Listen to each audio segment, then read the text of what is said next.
आप सबको जय मसीह की। आज तारीख है 25/9/2025 और हम सुबह का वचन पढ़ेंगे। हम पढ़ेंगे गलातियों की पुस्तक और उसका 4 अध्याय।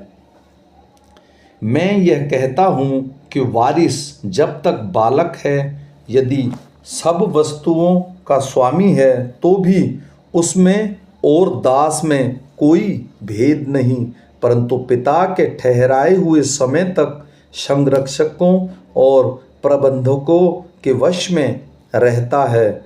वैसे ही हम भी जब बालक थे तो संसार की आदि शिक्षा के वश में होकर दास बने हुए थे, परंतु जब समय पूरा हुआ तो परमेश्वर ने अपने पुत्र को भेजा, जो स्त्री से जन्मा और व्यवस्था के अधीन उत्पन्न हुआ, ताकि व्यवस्था के अधीनों को मोल लेकर छुड़ा ले और हमको लोकपालक होने का पद मिले। और तुम जो पुत्र हो, इसलिए परमेश्वर ने अपने पुत्र के आत्मा को, जो हे अब्बा हे पिता कहकर पुकारता है, हमारे हृदयों में भेजा है। इसलिए तू अब दास नहीं परंतु पुत्र है, और जब पुत्र हुआ तो परमेश्वर के द्वारा वारिस भी हुआ।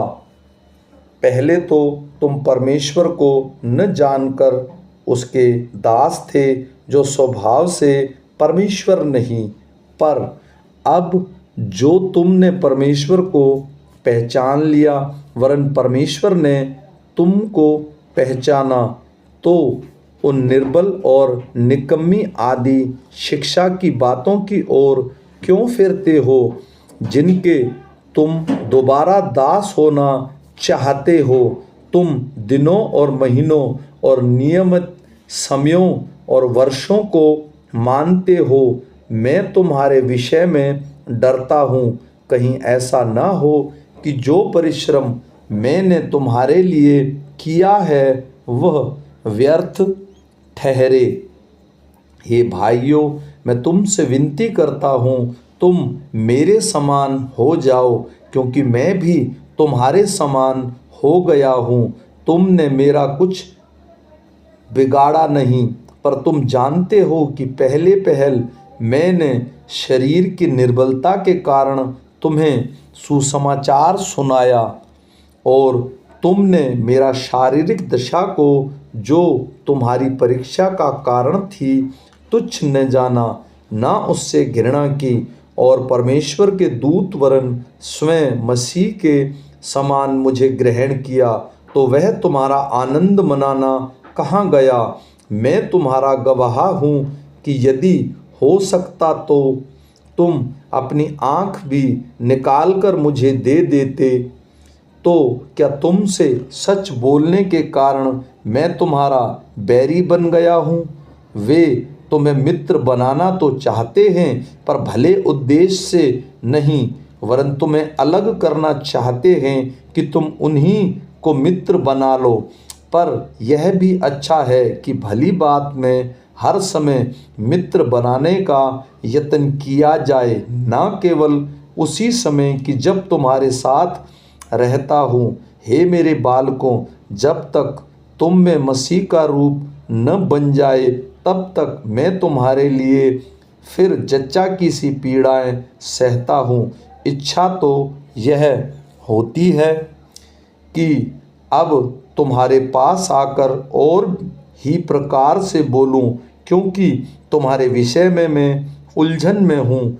तुम जो व्यवस्था के अधीन होना चाहते हो, मुझे बताओ, तुम व्यवस्था की नहीं सुनते। यह लिखा है कि अब्राहम के 2 पुत्र हुए, एक दासी से और एक स्वतंत्र स्त्री से, परंतु जो दासी से हुआ वह शारीरिक रीति से जन्मा, और जो स्वतंत्र स्त्री से हुआ वह प्रतिज्ञा के अनुसार जन्मा।